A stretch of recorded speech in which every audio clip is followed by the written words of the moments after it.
À Nice, l'homme qui a abattu une jeune mère de famille est toujours en fuite. Et alors que le mode opératoire faisait penser à un règlement de compte criminel, les enquêteurs privilégient aujourd'hui la piste familiale.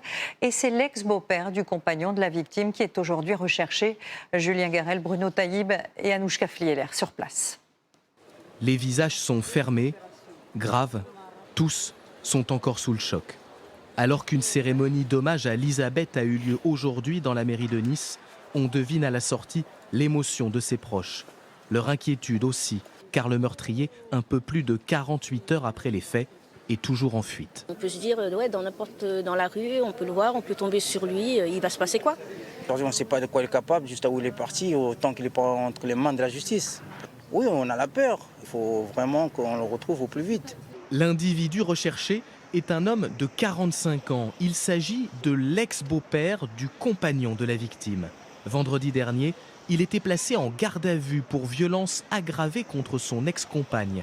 Selon les premiers éléments de l'enquête, il n'aurait pas supporté leur séparation.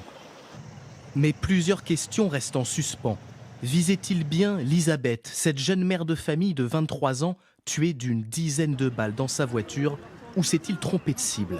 Les enquêteurs n'excluent rien et se disent même surpris par ce mode opératoire ultra-violent.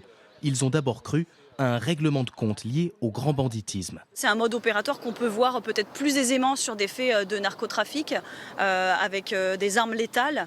Là, c'est effectivement un fait qui est d'une extrême gravité, d'une extrême violence. On n'a pas l'habitude de voir ce genre de scénario. Le suspect est employé municipal et travaille comme gardien au service des sports de la ville de Nice.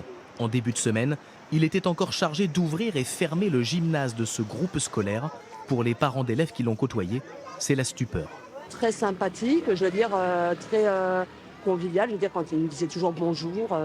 Et savoir que ce monsieur travaillait ici auprès d'enfants, voilà, j'ai eu peur pour les miens, pour tous les autres. Depuis hier, l'établissement est sous protection policière et les différentes serrures ont été changées pour prévenir toute intrusion du suspect. En parallèle, la traque est lancée. Le raid est intervenu à son domicile sans succès. L'individu reste introuvable. Les enquêteurs sont en train de reconstituer son itinéraire. Grâce notamment aux caméras de vidéosurveillance très nombreuses à Nice, ils ont pu retrouver le scooter sur lequel il a suivi et abattu sa victime. A-t-il depuis cherché à quitter le pays? Un mandat d'arrêt européen a été émis à son encontre.